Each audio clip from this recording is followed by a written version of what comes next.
അസ്സലാമു അലൈക്കും വറഹ്മത്തുള്ളാഹി തആല വബറകാതുഹു. ബഹുമാനം നിറഞ്ഞ ഉസ്താദുമാരെ, വിധികർത്താക്കളെ, എൻ്റെ പ്രിയ സുഹൃത്തുക്കളെ, നബി സല്ലല്ലാഹു അലൈഹി വസല്ലമയുടെ മാസത്തിലാണല്ലോ നമ്മളിവിടെ ഒരുമിച്ച് കൂടിയിരിക്കുന്നത്.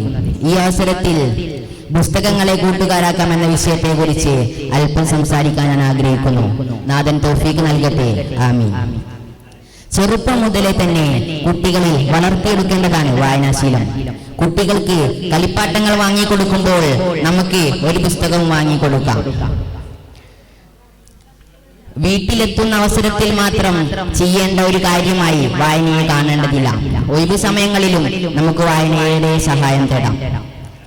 ഓഫീസിലേക്കുള്ള യാത്രയിലും മറ്റും ഫേസ്ബുക്കും ഇത്തര സാമൂഹ്യ മാധ്യമങ്ങളും നോക്കാൻ സമയം ചിലവഴിക്കുന്നവരാണ് നമ്മളിൽ അധികവും. ഇന്ന് ധാരാളം പുസ്തകങ്ങൾ നമുക്ക് ലഭ്യമാണ്. അച്ചടിക്കപ്പെട്ട പുസ്തകങ്ങൾ കയ്യിൽ കരുതുക എന്നുള്ളത് പ്രായോഗികമല്ല എന്ന് തോന്നുന്നുവെങ്കിൽ ഇത്തരം ഈ റീഡറുകളുടെ സഹായം ഉദ്ദേശിക്കാം. ഒരു പുസ്തകം കിട്ടിയാൽ അത് വായിച്ചു തുടങ്ങുക എന്നുള്ളത് പലർക്കും ഒരു ബുദ്ധിമുട്ടുള്ള കാര്യമാണ്. ഒരു പുസ്തകം കയ്യിൽ തന്നെ കരുതുന്നത് വായനയെ പറ്റി എപ്പോഴും ഓർമ്മിപ്പിക്കും. പുസ്തകങ്ങൾ കിട്ടുന്നതിനനുസരിച്ച് വായിച്ചു തീർക്കാം എന്ന് ഉദ്ദേശിക്കുന്നവരാണ് നമ്മളിൽ അധികവും. എന്നാൽ ഒരു പുസ്തകം വായിക്കുമ്പോൾ തന്നെ അടുത്ത പുസ്തകം തയ്യാറാക്കി വെക്കുന്നവർക്ക് വായനയോടുള്ള ഇഷ്ടം നഷ്ടപ്പെടാതെ സൂക്ഷിക്കും.